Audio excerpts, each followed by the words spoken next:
Hosdurg taluk library council ഗ്രന്ഥശാലകളിൽ സംഘടിപ്പിക്കുന്ന വായനാ വെളിച്ചം പദ്ധതിയുടെ കൺവീനർമാർക്കുള്ള മേഖലാതലത്തിലുള്ള പരിശീലനം കാടാങ്കോട്ട് ആരംഭിച്ചു.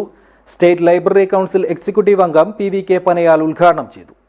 This news sponsored by Bobby Chamanur International Jewelers, traditionally trusted for 162 years. താലൂക്കിലെ 262 ഗ്രന്ഥശാലകളിൽ ഏപ്രിൽ മെയ് മാസങ്ങളിൽ നടത്തുന്ന വായനാ പരിപോഷണ പദ്ധതിയിൽ ഇത്തവണ അഭിനയത്തിനാണ് മുൻഗണന നൽകുന്നത്.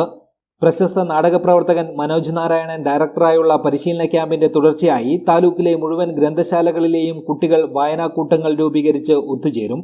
ശ്രദ്ധേയങ്ങളായ നിരവധി നോവലുകളും കഥകളും കവിതകളും വായിച്ച് രക്ഷിതാക്കളുടെയും പ്രദേശത്തെ ഗ്രന്ഥശാല പ്രവർത്തകരുടെയും നേതൃത്വത്തിൽ സ്ക്രിപ്റ്റുകൾ തയ്യാറാക്കി അവതരണം നടത്തും. അവസാനഘട്ടത്തിൽ ഒരൊറ്റ സ്ക്രിപ്റ്റിലൂന്നിയാണ് കുട്ടികൾ അവതരണം നടത്തുക. ഇതിന്റെ പഞ്ചായത്ത് സമിതി താലൂക്ക് തല അവതരണവും നടക്കുന്നതാണ്. വായനശാലയ്ക്ക് അഴകു പകർന്ന് കളികളും വായ്ത്താരികളും നൃത്തങ്ങളും റീൽസുകളും നാടകങ്ങളും സംഗീത ശില്പങ്ങളും ഗ്രന്ഥശാലകളെ ആഘോഷ തിമിർപ്പിലാഴ്ത്തും.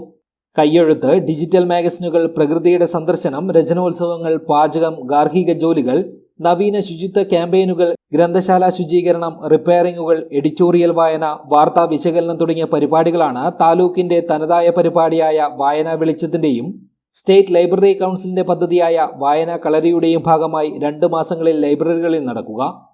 കാടങ്കോട് ജയ്ഹിന്ദ് ഗ്രന്ഥാലയത്തിന്റെ നേതൃത്വത്തിൽ Kadankode Nellikkal Devaswom public English medium school ഹാളിൽ നടന്ന പരിശീലനം സ്റ്റേറ്റ് ലൈബ്രറി കൗൺസിൽ എക്സിക്യൂട്ടീവ് അംഗം PVK പനയാൽ ഉദ്ഘാടനം ചെയ്തു. വെളിച്ചം ഉണ്ടാകുന്നത് ഇരുട്ട് ഉള്ളത് കൊണ്ടാണ് വെളിച്ചം ഉണ്ടാകുന്നത്. ഇരുട്ടില്ലെങ്കിൽ വെളിച്ചമില്ല. ഇരുട്ട് നമ്മുടെ സമൂഹത്തിൽ കട്ട പിടിച്ച് കിടക്കുന്നു. അതിനെ അരിയിച്ചു കളയാൻ നമുക്ക് വെളിച്ചം ആവശ്യമാണ്. ആ വെളിച്ചം പല സോഴ്സിലൂടെ നമുക്ക് കിട്ടാം. പക്ഷെ അതിൽ പ്രധാനപ്പെട്ട ഒന്നാണ് എന്ത്? വായന. ആ വായനയിൽ വെളിച്ചം ഉണ്ടാക്കണമെന്ന് എന്ത് വേണം? അതിന് നിരന്തരമായ നവീകരണ പ്രക്രിയ നടക്കണം. താലൂക്ക് പ്രസിഡന്റ് സുനിൽ പട്ടേന അധ്യക്ഷനായി.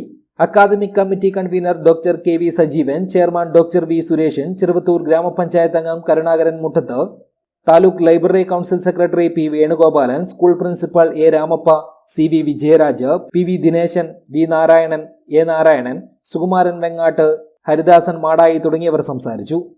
ഏപ്രിൽ 11 കൂട്ടക്കനി GUP സ്കൂളിലും 12 ചന്ദേര GUP സ്കൂളിലും മേഖലാതല പരിശീലനം നടക്കും. News bureau, Cheruvathur.